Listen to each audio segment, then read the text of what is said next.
The Celtics are in the unprecedented position of owning the top pick this summer after landing the top seed in their conference playoffs and having enough cap room to potentially sign a max player this summer. That's a trifecta never done before, not to mention the 8,000 draft picks that Danny Ainge has amassed.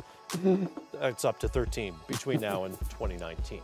Sherrod Blakely covers the Celtics for CSN New England and joins us via Cisco telepresence. And I realize it's a fool's errand trying to predict what Danny Ainge might do next, but how certain are you that the C's are keeping and making the third pick tonight?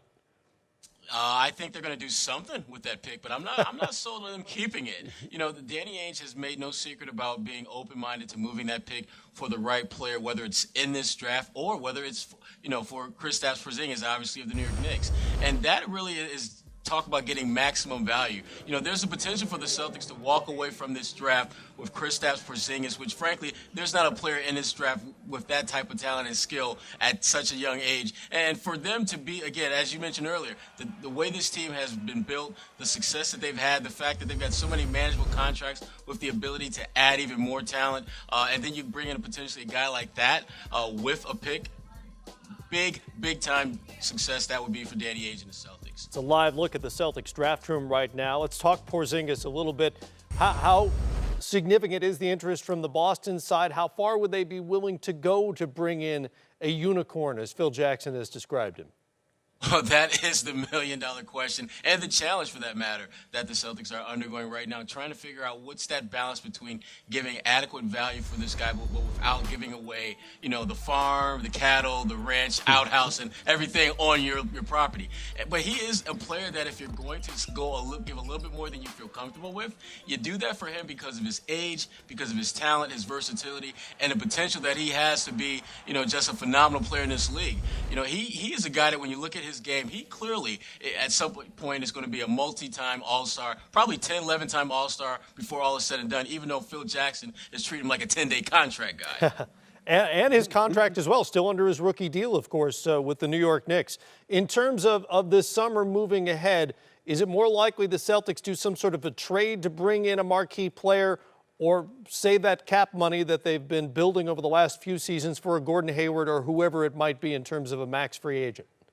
Well, certainly Gordon Hayward is a guy that we've heard a lot about, and is a guy that they have a lot of interest in, and obviously having played for Brad Stevens, there's some mutual interest as well. It's going to ultimately come down to whether or not, he believes his best chance to win a championship is either staying in Utah, which, as we saw this year, they're a very good team and on the rise as well, or should he just, pack up, head east, where I think the path is a little bit easier getting to the NBA Finals, particularly when you look at that Cleveland team, which as dominant as they've been, they've got some issues that they're going to work through, and that team is probably going to look a bit different, probably not as good in the next year or two. So, again, he has to figure out whether that $45 million that he would be leaving on the table coming east is worth a chance to maybe go a little bit deeper into the playoffs. Yeah, a lot of teams look at what's happening in the West and see the Warriors and probably think, can we beat them? Don't know. Pack my bags. Let's go. Sherrod Blakely with us from Boston. Good to talk to you. You too, man.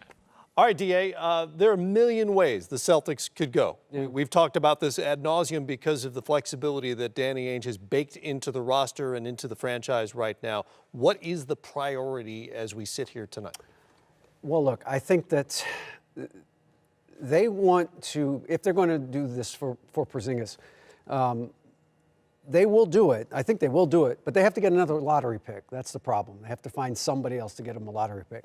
We know San Antonio would like to get a lottery pick. A lot of people want lottery picks for some strange reason. They're very popular. Yeah, they seem to be quite popular.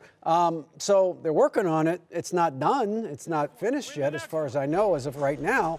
But yes, I mean, look, Danny Ainge has always been very forthright about the fact that he's not wedded to any of these picks, that he'll use them at any time if he thinks he can get a great player.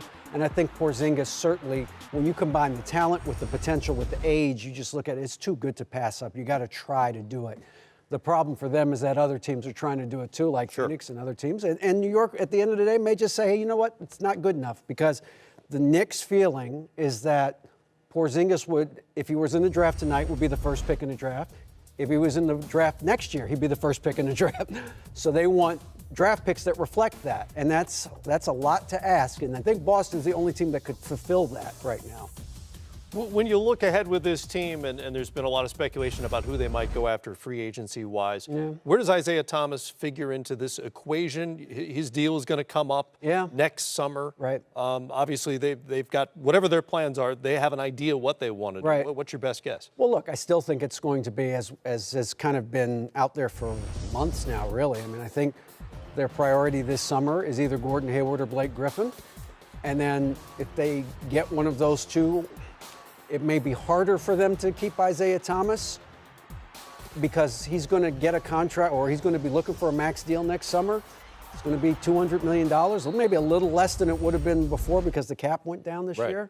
But still, that's a lot of money, so depending on what happens, everything is kind of fluctuating. And then that first pick, remember, they've got Brooklyn's pick again next year, which in all likelihood is going to be the first pick again, unless something, strange happens. So they're always kind of maneuvering for down the road, but at some point they're going to have to put their cards in the middle of the table and take a chance on somebody. I think it's this summer. I think they're determined to get one of those two free agents. They feel like they can make a move up with one of those guys. We keep having this conversation, and we keep thinking the trade deadline or the draft or whatever. Eventually, Danny Ainge is going to pull the trigger on some major thing, and then that event passes, and it hasn't happened, and we keep talking about it for 6 months. Sooner or later, it's going to